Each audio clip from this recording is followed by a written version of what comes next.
while we were on a home visit, the supervisor I was working with handed me a 5-month-old baby that we were taking out of the home. And as my supervisor was explaining to the father of the child, the mother of that baby pulled a knife on me and came after me. And I knew my instinct, even at 22, was to shield the baby from that. She was going after me. And thankfully, a police officer had been there. You need a police officer when you're taking a child out of a home. And he stepped in and pulled her off of me.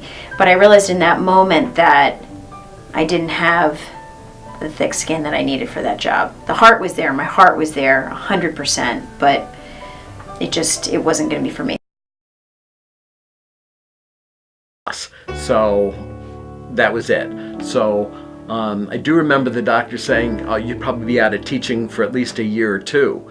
And I said, "The hell with that. It's my job." So I worked very, very hard to get better.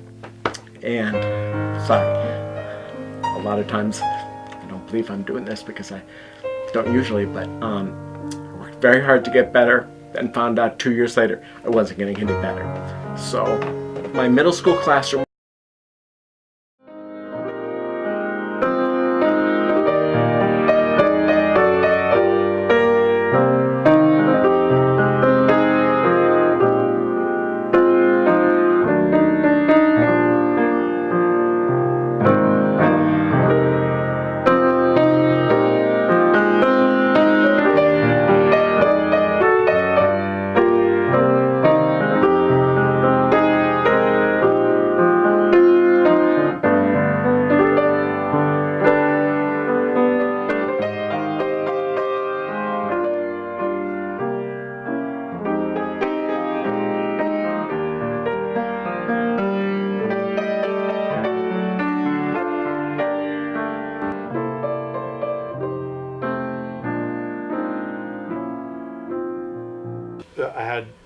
I was a big fan of like David Bowie, the Beatles and the Who, Simon and Garfunkel, Elton John, and Elton John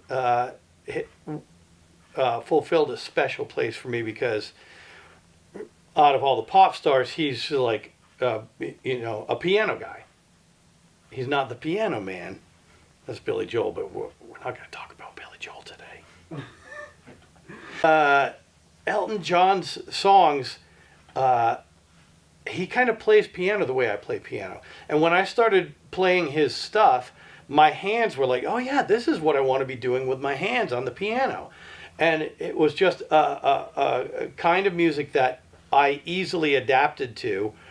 And although I was not like a huge fan of all the like costumes and the flamboyant glitter part of Elton John, his songs are really good, and he's kind of like my go-to guy that if I want to just like let one sail out into the atmosphere, it'll be probably Elton John.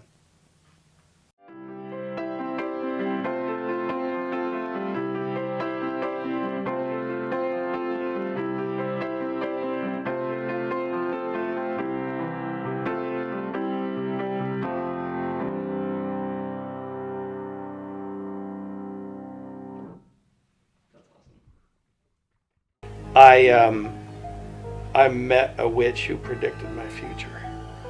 Henry's like, oh, there's Andy in his car, and that's some car. And a title came across the dream, that's some car. So I'm telling this dream to my friend Mike, and he's laughing because it just is a silly dream. Anyway, the woman concludes her transaction at the front of the bank. She's walking up the line, like towards us, and everyone's looking at her because she's like completely out of place. You never see people dressed like that, in a cloak that goes down to the ground with a cape that goes down to the ground and a pointy hat. And she's looking at me as she's walking up the line. And she gets up to me and she stops in front of me and she said, "Is your name Campbell?" And I said, "Yeah." And she goes, "The dream is backwards." starts.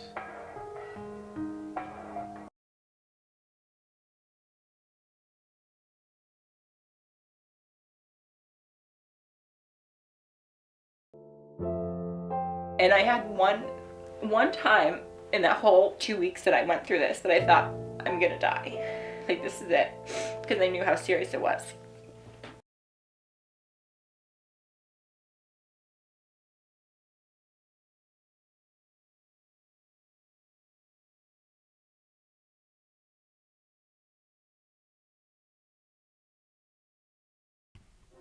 Whenever you're ready. Everything you're about to hear is 100% true.